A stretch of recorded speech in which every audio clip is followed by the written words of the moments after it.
Hey there. It's me, Eden. If you are new to the channel, then please subscribe to my channel and visit my Patreon page for early access, link in the comment, thanks. I arrived at Kennedy Airport around 6 p.m. local time and went to the Admirals Club, where I found Mom waiting for me. We had an hour to wait before the flight left that would put us in England in the morning. While we waited, I told Mom about my time in California and about Sharon being almost ready to birth the babies.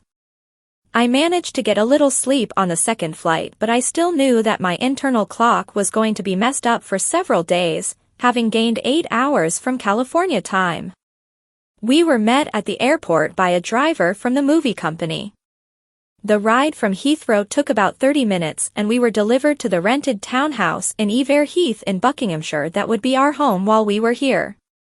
The townhouse was nicely furnished and had 3 upstairs bedrooms and a 4th downstairs for a staff member. A pleasant, middle-aged woman who identified herself as Mrs. Maguire greeted us and told us that she had been hired as a cook and housekeeper. She helped us carry our bags to our rooms and then came in with me to help me unpack and put my things away. That looks like everything, Mississippi. Would you like some breakfast now? No, thank you, Mrs. Maguire. I'm still operating on California time, so it's still last night for me. I think that I'll try to get about 4 or 5 hours of sleep. I'll have something to eat when I get up later. Very good, Mississippi. What would you like? I guess a bowl of soup and a small salad. And to drink? Tea. And would you prefer to eat in here or the dining room? The dining room, always. Very good, Mississippi. There's an intercom on the wall. The red button is a buzzer. Just press it twice when you get up. Okay. Thank you, Mrs. Maguire. Sleep well. Thank you. I changed into my nightgown and slipped into the large bed, pulling the blanket and comforter up to my chin. In no time I was warm and comfortable and I soon drifted off to sleep. The clock on the night table indicated 1:42 when I awoke. It was very bright outside, so I knew that I hadn't slept much more than I intended. I saw from my bedroom window that it had snowed while I slept.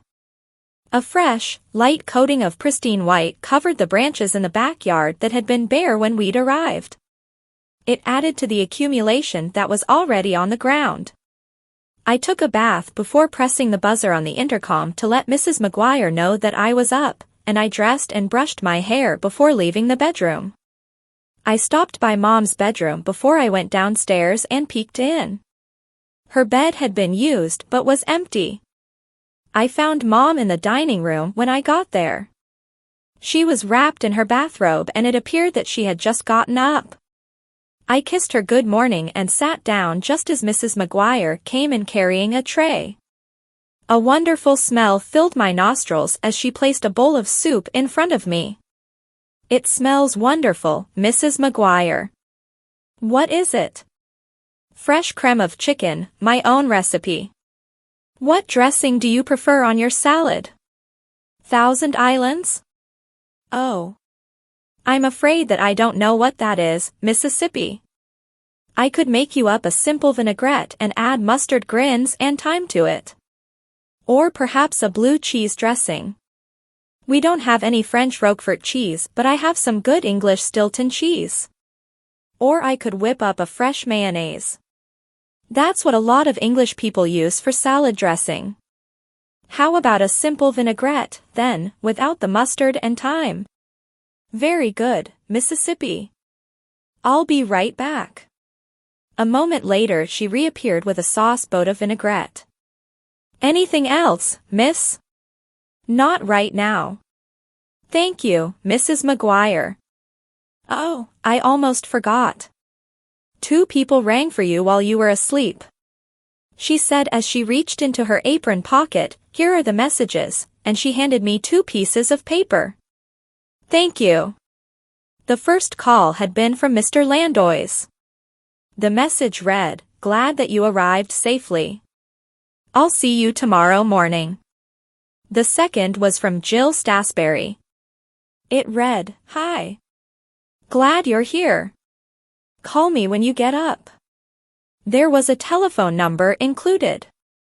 It's from Jill. She's over here. She wants me to call her. Jill. Do you suppose that she's working on the picture? It could be. Mr. Landois always said what a great PA she was. After lunch I called Jill. Fruit, what are you doing here? Working. Mr. Landois called me and asked me to be his assistant. Your assistant director? I wish. No, I'm just the assistant to Mr. Landois. That's great. When can you come over? I'm off today. Everything is all set for us to begin tomorrow, so I can come over now. I'm only about 1 kilometer away. Then don't waste time talking. Come on over. I can't wait to see you.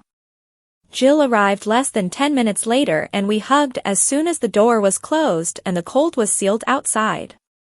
I can't believe that you're here. This is so great, I said. It's wonderful to see you again also. I'm so glad that Mr. Landois called me. And congratulations on getting this movie. You're really doing fantastic. I can't believe that you've got your 3rd starring movie role in only a little over a year. That's so incredible.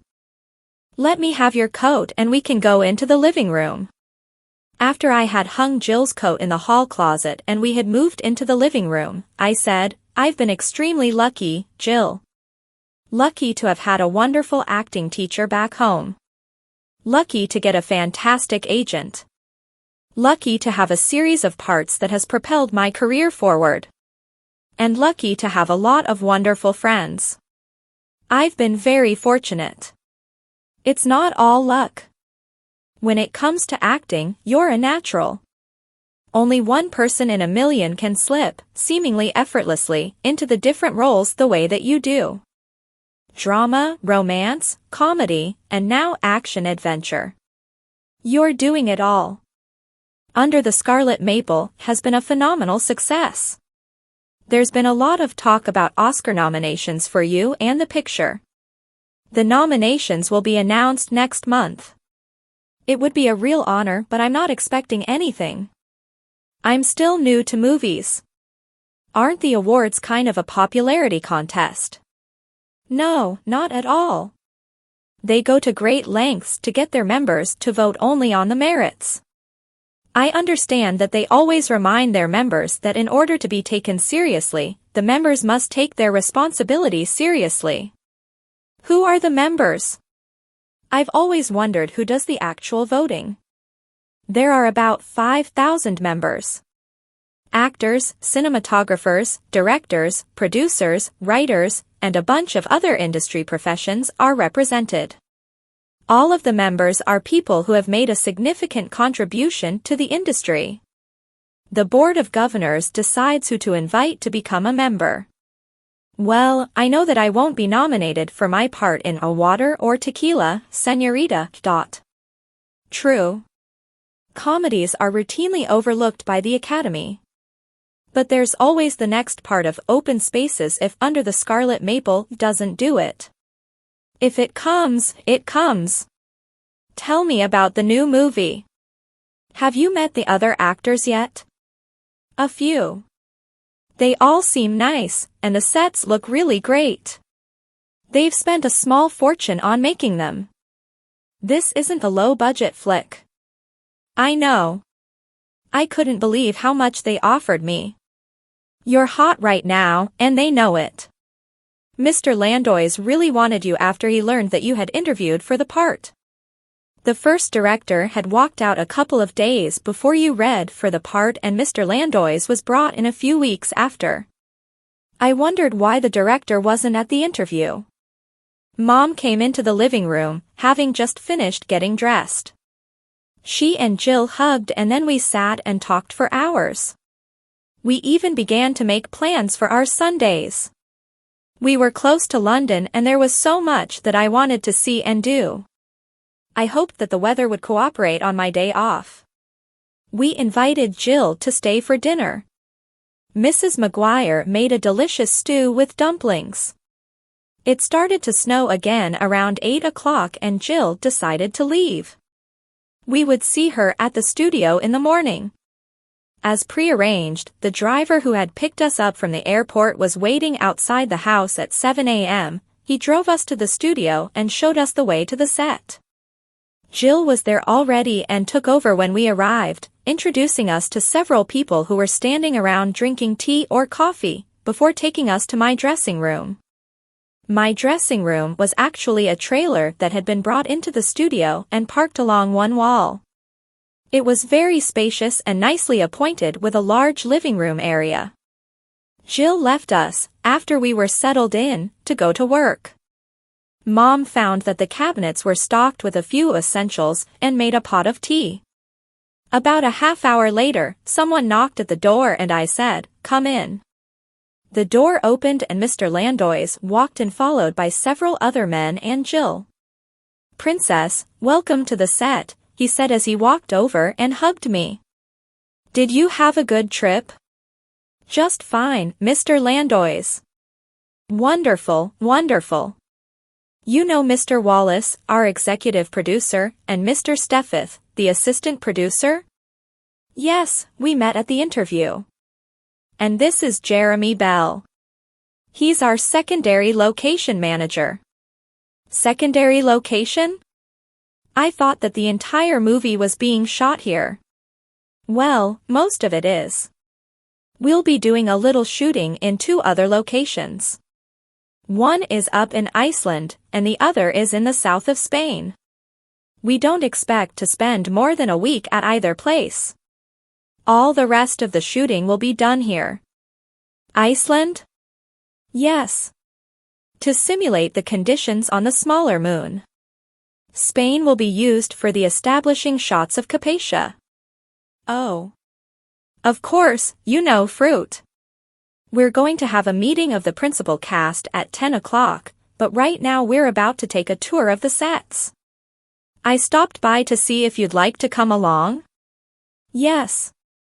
I would." "Very well. Shall we go?" "After you, Princess." We left on our tour and were met by the construction supervisor and shown through the various sets. The main construction was done but they were still working on electronics installations and finishing work. Nevertheless, the sets looked impressive. In addition to what we saw, there would be various miniatures and special camera work added to give the proper visual experience to the moviegoer. After the tour we headed to the conference area for our first meeting. Mr. Bell left us, as he wasn't involved with this aspect of the picture. We were a few minutes late and most of the primary cast members were there already. The first order of business was introductions all around.